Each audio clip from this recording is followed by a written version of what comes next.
అంబేద్కర్ ప్రచార కమిటీ ఆధ్వర్యంలో ప్రతి కార్యాలయంలో పూలే అంబేద్కర్ గారి చిత్రపటాలు తప్పనిసరిగా ఉండాలని, అట్లాగే 6th క్లాస్ నుంచి పూలే అంబేద్కర్ సావిత్రిబాయి పూలే గారి జీవిత చరిత్రని ముద్రించాలని చెప్పని, ప్రతి పౌరులు వీరి యొక్క జీవితాల గురించి తెలియాలని, అట్లాగే ముఖ్యంగా భారత రాజ్యాంగాన్ని ప్రతి మహిళ చదవాలి, ప్రతి బిడ్డలు చదవాలి.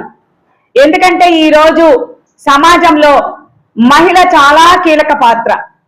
ఒక కుటుంబానికి కానివ్వండి, విద్యా రంగాలలో కానివ్వండి, ఉద్యోగ రంగాలలో కానివ్వండి, ఆర్థికం కానివ్వండి, రాజకీయం కానివ్వండి, వీటన్నిటిలో కూడా మహిళ చాలా కీలక పాత్ర పోషిస్తున్నారు.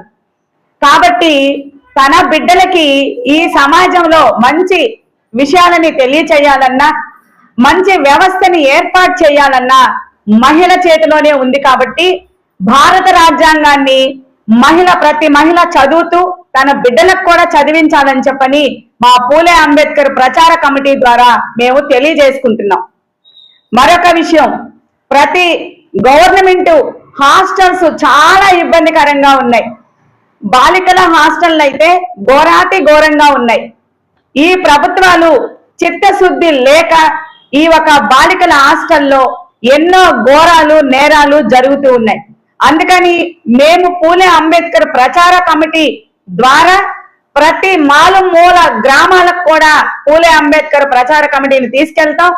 భారత రాజ్యాంగాన్ని ప్రతి ఒక్కరూ చదవాలని చెప్పనని మేము సేవ కూడా చేస్తాం. ప్రతి హాస్టల్స్ కూడా మేము వెళ్తాం. వెళ్ళి అక్కడ ఉన్న మౌలిక సదుపాయాలు ఏ విధంగా ఈ బిడ్డలకు అందుతున్నాయి అనేది కూడా మేము చూడడం కూడా జరుగుతుంది. ప్రతి గవర్నమెంట్ కార్యాలయాలలో తప్పనిసరిగా రాజ్యాంగం గురించి తెలవాలి, పూలే అంబేద్కర్ గారి చిత్రపటాలను కూడా పెట్టాలని చెప్పని కూడా మేము ప్రభుత్వాలు తెలియజేసుకుంటున్నాం. లేని పక్షంలో మేమే ఆ కార్యక్రమానికి శ్రీకారం చుట్టడానికి కూడా ముందుంటామని కూడా మేము తెలియజేసుకుంటున్నాం. ఈ రోజు పూలే అంబేద్కర్ ప్రచార కమిటీని మేము మహిళలందరం కూడా మేము కంకణం కట్టుకున్నాం. ఎందుకంటే మహిళా రిజర్వేషన్ గురించి డాక్టర్ బిఆర్ అంబేద్కర్ గారు ఎంత పోరాటం చేశారో ఆయన చరిత్ర చదివితే తెలుస్తుంది. మహిళలకి, కార్మిక మహిళలకి గర్భస్థయ సమయంలో వాళ్ళకి సెలవుల్ని ప్రకటించింది కూడా ఆ సెలవులు ఇవ్వటానికి ప్రభుత్వాలతో ఎంత పోరాటం చేశాడో అంబేద్కర్ గారు ఆయన చరిత్ర చదివితేనే తెలుస్తుంది. ఈ రోజు గర్భస్థగా ఉన్న మహిళలు ఈ రోజు సెలవు దినాలని ప్రకటించి వాళ్ళకి సెలవుల్లో ఉన్నప్పుడు జీతాలు కూడా అందించే ఒక చట్టాన్ని తీసుకొచ్చింది డాక్టర్ బిఆర్ అంబేద్కర్ గారు. కాబట్టి మహిళలు చాలా ముఖ్యంగా అంబేద్కర్ గారిని భుజానికి ఎత్తుకోవాలి. అంబేద్కర్ చేసిన త్యాగం ఇటువంటి త్యాగం కాదు. ఈ రోజు ప్రతి తలకాయకి 18 సంవత్సరాలు దాటిన ప్రతి మనిషికి ఓటు హక్కుని కల్పించింది డాక్టర్ బిఆర్ అంబేద్కర్ గారు. ఈ రోజు విద్య దగ్గర నుంచి ప్రతి రంగంలో ప్రతి పౌరుడికి హక్కులు కల్పించింది డాక్టర్ బిఆర్ అంబేద్కర్ గారు. ఎందుకంటే ఆయన భార్యని 4 బిడ్డలను కూడా త్యాగం చేసుకున్నారు. అంబేద్కర్ గారి సతీమణి రమాబాయి గారు త్యాగం నిజంగా ఈనాటి మహిళలు ఎవరు కూడా ఆ త్యాగాన్ని చేయలేరు.